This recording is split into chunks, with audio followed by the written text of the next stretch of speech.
ದಿವೋಹಂ ಸ್ನೇಹಿತರೆ, ನಾನು ನಿಮ್ಮ doctor Deepa Rani Shekhar, transform life ಪ್ರೋಗ್ರಾಮ್ಸಿಂದ love, light and gratitude. Wish you all a very very happy women's day. ಮಹಿಳಾ ದಿನ, ಅಂತಾರಾಷ್ಟ್ರೀಯ ಮಹಿಳಾ ದಿನಾಚರಣೆಯ ಶುಭಾಶಯಗಳು ಪ್ರತಿಯೊಬ್ಬರಿಗೂ.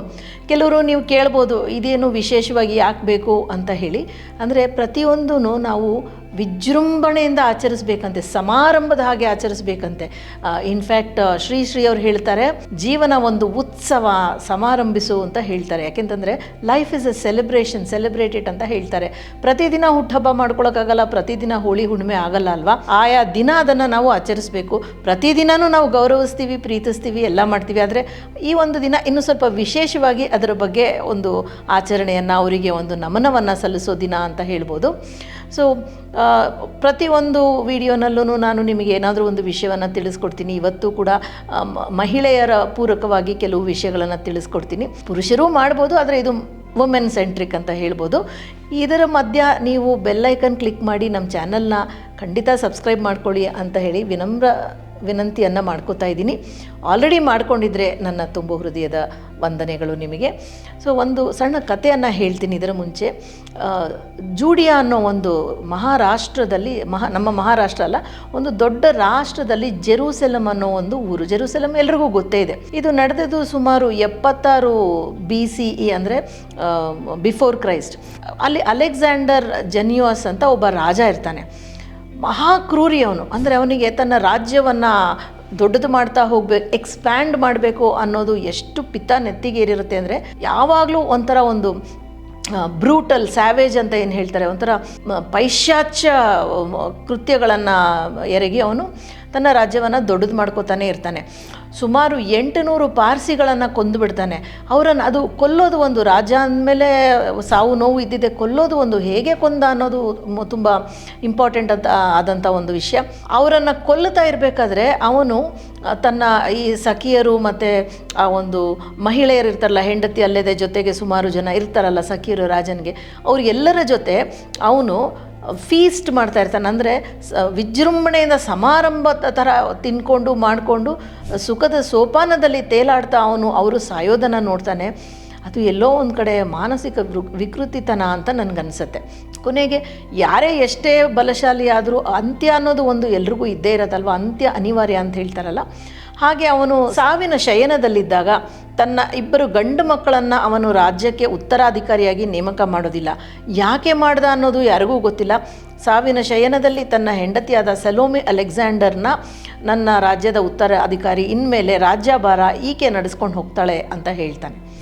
ಆಕೆಗೆ ಆಗ 64 ವರ್ಷ ವಯಸ್ಸಾಗಿರುತ್ತೆ. ಸೊ ಸಲೋನಿ ಒಂದು ರಾಜ್ಯವನ್ನು ತನ್ನ ಗಂಡನಿಂದ ತಗೊಳ್ಳೋದಿಲ್ಲ. ಅಂದರೆ ರಾಜ್ಯನ ಸಾವಾದ ಮೇಲೆ ರಾಜನಿಂದ ರಾಜ್ಯ ಏನು ಬರುತ್ತೆ ಅದು ಒಂದು ದುಸ್ವಪ್ನದ ಹಾಗಿರುತ್ತೆ. ಯಾಕೆ ಅಂತಂದರೆ ಅಷ್ಟೊಂದು ಜನ ಯುದ್ಧ ಮಾಡೋಕ್ಕೆ ತುದಿಗಾಲಲ್ಲಿ ನಿಂತಿರ್ತಾರೆ, ಅಷ್ಟು ವೈಮನಸ್ಯಗಳು, ದ್ವೇಷ ಎಲ್ಲ ಇರುತ್ತೆ.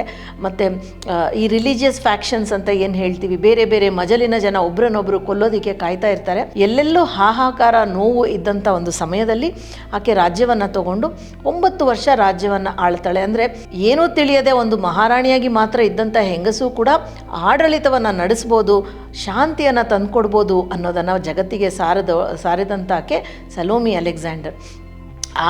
ಆಕೆಯ ಒಂದು ಈ 9 ವರ್ಷದ ಒಂದು ರಾಜ್ಯಭಾರದಲ್ಲಿ ತುಂಬ ಶಾಂತಿಯುತವಾಗಿ ಆಕೆ ನಡೆಸ್ಕೊಂಡು ಹೋಗ್ತಾಳೆ. ಇದ್ದಂಥ ತೊಂದರೆಗಳನ್ನೆಲ್ಲ ಆಕೆ ಸಮರಸದಿಂದ ಸರಿ ಮಾಡ್ಕೊಳ್ತಾ ಹೋಗ್ತಾಳೆ. ಸೊ ಇದರಿಂದ ಏನು ಅರ್ಥ ಆಗುತ್ತೆ ಅಂತಂದರೆ, ಬಲಶಾಲಿತನ ಅನ್ನೋದು ಪೌರುಷ ಲಕ್ಷಣ. ಅದು ಅದರಿಂದ ಒಳ್ಳೆಯದಾಗಬೇಕೇ ಹೊರತು ವಿನಾಶಕ್ಕೆ ಹೋಗ್ತಾ ಇದ್ದಾಗ, ಸಾವು ನೋವು ಹೋಗ್ತಾ ಇದ್ದಾಗ ಅದನ್ನು ನಾವು ವಿಜೃಂಭಿಸಬಾರ್ದು.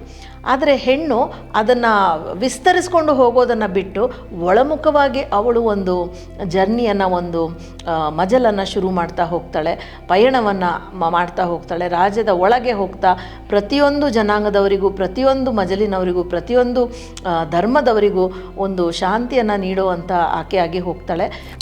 ಅವಳ ಒಂದು ನಿಯಮಗಳನ್ನು, ಮತ್ತೊಂದನ್ನು ಕೆಲವರು ಪ್ರಶ್ನೆ ಮಾಡ್ತಾರೆ ಹೊರತು, ನೀನು ರಾಜ್ಯ ಆಳಲಿಕ್ಕೆ ಅರ್ಹಳಲ್ಲ, ನಿನಗೆ ಈ ಹಕ್ಕು ಬರೋದಿಲ್ಲ ಅಂತ ಯಾರೂ ಹೇಳೋದಿಲ್ಲ.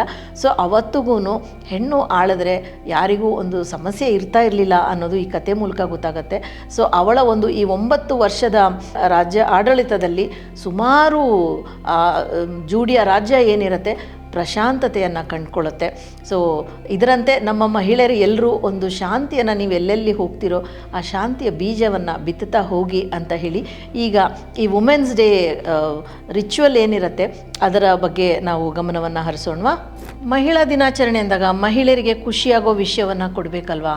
ಯಾವುದೇ ಮಹಿಳೆಗಾಗಲಿ ತಾನು ಚೆನ್ನಾಗಿ ಕಾಣಬೇಕು ಅನ್ನೋದು ತುಂಬ ಆಸೆ ಇರುತ್ತೆ. ಹಾಗೆ ಅದಕ್ಕೆ ಕೂಡ ಕೊಡ್ತೀನಿ. ಮತ್ತು ಈ ಚೆನ್ನಾಗಿ ಕಾಣೋದು ಬರೀ ಮುಖ ಲಕ್ಷಣದಲ್ಲಿ ಮೇಕಪ್ಪಲ್ಲಿ ಚೆನ್ನಾಗಿ ಕಂಡ್ರೆ ಅದರಲ್ಲಿ ಏನೂ ದೊಡ್ಡ ವಿಶೇಷ ಇಲ್ಲ. ಆ ಒಂದು ಸೆಲ್ಫ್ ಕಾನ್ಫಿಡೆನ್ಸ್ ಅಂದರೆ ಒಂದು ಧೈರ್ಯ ಮತ್ತು ಇನ್ನೊಂದು ಆ ಒಂದು ಸೆಲ್ಫ್ ಲವ್ ಮತ್ತು ಸೆಲ್ಫ್ ರೆಸ್ಪೆಕ್ಟ್ ಇದೆಲ್ಲ ಇದ್ದಾಗ ಆ ಅಂದ ಚಂದ ಏನಿದೆಯಲ್ಲ ಅದು ಇನ್ನೂ ಬುಗ್ಗೆಯಾಗಿ ಉಕ್ಕಿ ಬರುತ್ತೆ. ಭಾಳ ಸಿಂಪಲ್. ಅದಕ್ಕೆ ಒಂದು ಪಿಂಕ್ ಕಲರ್ ಸ್ಕೆಚ್ ಪೆನ್ ತೊಗೊಳ್ಳಿ. ಮತ್ತು ದಯವಿಟ್ಟು ಸ್ಕೆಚ್ ಪೆನ್ ಇಲ್ಲ ಅಂತ ಹೇಳಬೇಡಿ, ಬೇರೆ ಕಲರಲ್ಲಿ ಬರೆದ್ರೆ ಆಗತ್ತಾ ಅಂತ ಕೇಳಬೇಡಿ. ಅಂದರೆ ಬಾಸ್ಮತಿನಲ್ಲಿ ಪಲಾವ್ ಮಾಡಿದ್ರೆ ಒನ್ ಟೇಸ್ಟ್, ಬೇರೆ ಅಕ್ಕಿಲಿ ಮಾಡಿದ್ರೂ ಪಲಾವೇ. ಆದರೆ ಬಾಸ್ಮತಿ ಜೀರಾ ರೈಸಲ್ಲಿ ಮಾಡೋದು ಒಂದು ಅರ್ಥ ಅಲ್ವಾ. ಹಾಗಾಗಿ ನಿಮ್ಗೆ ಏನು ತೋಚತ್ತೋ ಮಾಡಿ. ನನಗೆ ತೋಚಿದ್ದನ್ನು ಹೇಳ್ತಾ ಇದ್ದೀನಿ. ವರ್ಕ್ ಆಗಿರೋದನ್ನು ಬೇರೆ ಕಲರಲ್ಲಿ ಬರೆದ್ರೂ ಆಗ್ಬೋದು, ಆದರೆ ಸ್ವಲ್ಪ ಕಮ್ಮಿ ಪ್ರಮಾಣದಲ್ಲಿ ಮತ್ತು ಸ್ಪೀಡ್ ಕಮ್ಮಿ ಇರ್ಬೋದು. ಸೊ ಒಂದು ಪಿಂಕ್ ಕಲರ್ ಸ್ಕೆಚ್ ಪೆನ್ನನ್ನು ತೊಗೊಳ್ಳಿ. 4, 5, 7 ಅನ್ನೋ ಒಂದು ನಂಬರು.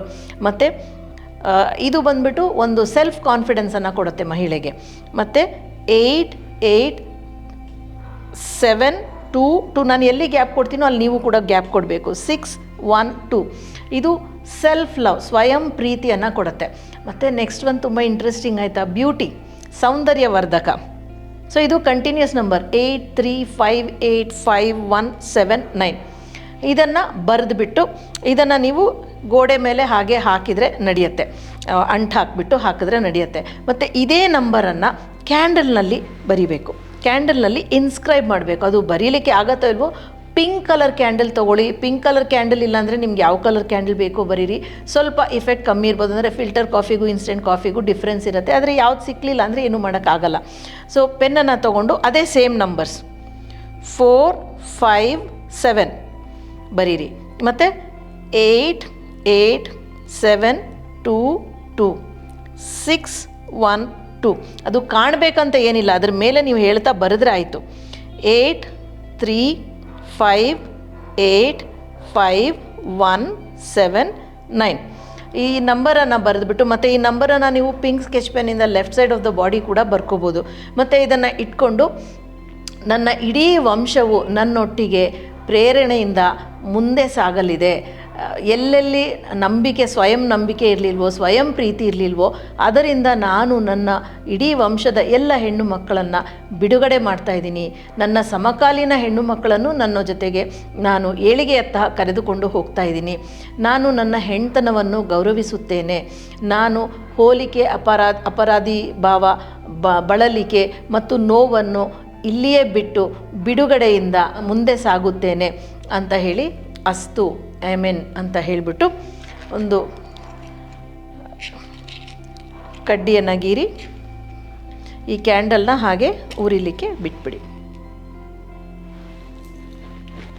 ಹಾಗೆ ಅದರ ಪಾಡಿಗೆ ಅದು ಉರಿತಾ ಇರಲಿ. ಸೊ ನೀವು ಏನೇನು ಅಂದ್ಕೊಂಡಿದ್ದೀರೋ ಅದನ್ನು 1-2 ನಿಮಿಷ ಈ ಒಂದು ಜ್ಯೋತಿಯನ್ನು ನೋಡಿಕೊಂಡು, ನಾನು ಆರೋಗ್ಯದಿಂದಿದ್ದೇನೆ, ನನ್ನ ಸೌಂದರ್ಯ, ನನ್ನ ಆರೋಗ್ಯ, ನನ್ನ ಒಂದು ಏಳಿಗೆ, ನನ್ನ ಐಶ್ವರ್ಯ ಎಲ್ಲವೂ ಅಭಿವೃದ್ಧಿಗೊಳ್ತಾ ಇದೆ.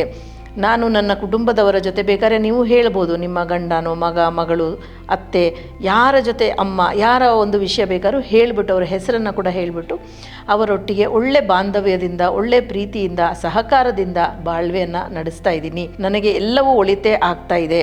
ನನ್ನ ಆತ್ಮಗೌರವ ಯಾವಾಗಲೂ ಹೊಳಿತಾನೇ ಇರುತ್ತೆ, ಬೆಳೀತಾನೇ ಇರುತ್ತೆ. ಇದೆಲ್ಲವನ್ನು ನಿಮ್ಗೆ ಏನೇನು ಬೇಕೋ ಎಲ್ಲವನ್ನು ಹೇಳಿಬಿಟ್ಟು ಅಸ್ತು, ಆಮೆನ್ ಅಂತ ಹೇಳಿ.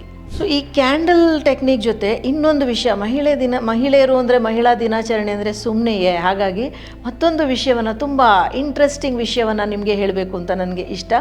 ಕ್ಲಿಯೋಪಾತ್ರಾ ಹೆಸರನ್ನು ಕೇಳಿರ್ತೀರಾ ಅಂತ ಅಂದ್ಕೊಂಡಿರ್ತೀನಿ.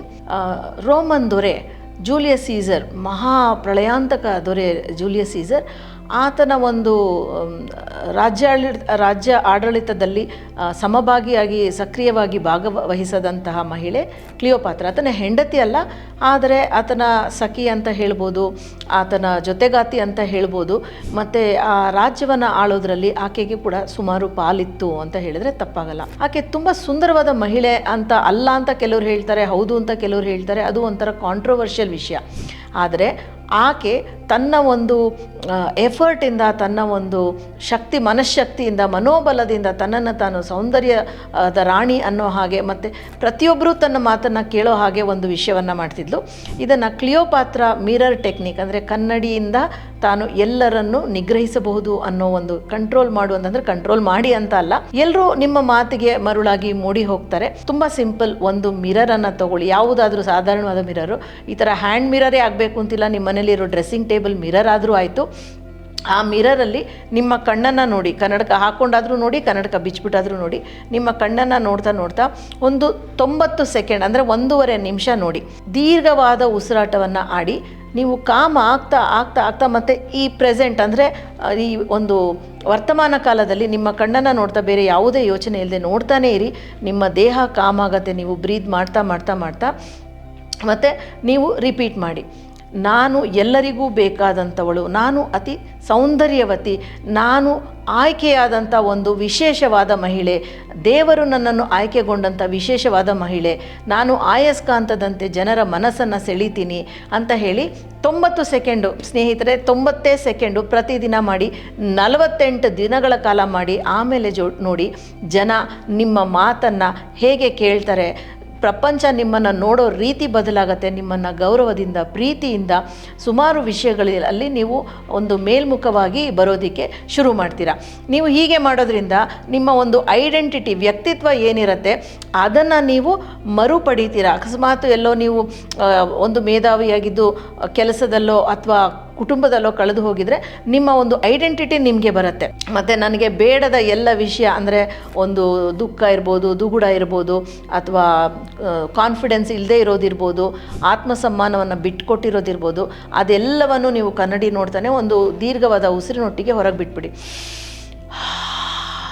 ಹಾಗೆ ಮಾಡೋದ್ರಿಂದ ನಿಮಗೆ ಆ ಒಂದು ಯಾವ್ದು ಬ್ಲಾಕ್ಸ್ ಇತ್ತು ಅದೆಲ್ಲ ಹೊರಗೆ ಬರುತ್ತೆ. ಮತ್ತು I choose peace over pressure, ನಾನು ಒಂದು ಪ್ರೆಷರ್ ಬಿಟ್ಟು ನಾನು ಪ್ರಶಾಂತತೆಯನ್ನು ನಾನು ಸ್ವೀಕರಿಸ್ತೀನಿ ಅಂತ ಹೇಳಿ, ಮತ್ತು ಒತ್ತಡದಿಂದ ಹೊರಗೆ ಬರ್ತೀನಿ ನಾನು ಅಂತ ಹೇಳಿ. ಅದನ್ನು ಹೇಳಬೇಕಾದ್ರೆ ಹೃದಯದ ಮೇಲೆ ನಿಮ್ಮ ಕೈ ಇರಲಿ.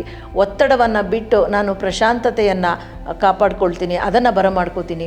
ಬೌಂಡ್ರಿ ಅಂದರೆ ನನ್ನ ಸುತ್ತ ಒಂದು ಬೇಲಿ ಇರುತ್ತೆ, ಅದನ್ನು ದಾಟಿ ಯಾರಿಗೆ ನಾನು ಅನುಮತಿ ಕೊಡ್ತೀನೋ ಅವರು ಮಾತ್ರ ಬರೋದಕ್ಕೆ ಸಾಧ್ಯ. ಯಾರೂ ನನ್ನನ್ನು ತಪ್ಪಾಗಿ ತೊಂದರೆಯನ್ನು ಮಾಡಲಿಕ್ಕೆ ಸಾಧ್ಯನೇ ಇಲ್ಲ. ನಾನು ನನ್ನ ಸ್ವಯಂ ಪ್ರತಿಷ್ಠೆಯನ್ನು, ನನ್ನ ಗೌರವವನ್ನು, ಆತ್ಮಗೌರವವನ್ನು ಕಾಪಾಡ್ಕೋತೀನಿ. ಆಮೆನ್, ಅಸ್ತು ಅಂತ ಹೇಳಿ ಇದನ್ನು ಮಾಡೋದರಿಂದ ನೀವು ಉತ್ತುಂಗದ ಶಿಖರಕ್ಕೆ ಏರಲಿ ಅಂತ ಹಾರೈಸ್ತಾ ಮತ್ತೊಮ್ಮೆ ಮಹಿಳಾ ದಿನಾಚರಣೆಯ ಶುಭಾಶಯಗಳನ್ನು ಹೇಳ್ತಾನೆ ಬೀಳ್ಕೊಡುಗೆಯನ್ನು ಕೇಳ್ತಾ ಇದ್ದೀನಿ. ನಾನು ನಿಮ್ಮ doctor Deepa Ranishekhar, transform life ಪ್ರೋಗ್ರಾಮ್ಸಿಂದ. ದಿವೋಹಂ, ಲವ್, ಲೈಟ್ ಆ್ಯಂಡ್ ಗ್ರ್ಯಾಟಿಟ್ಯೂಡ್.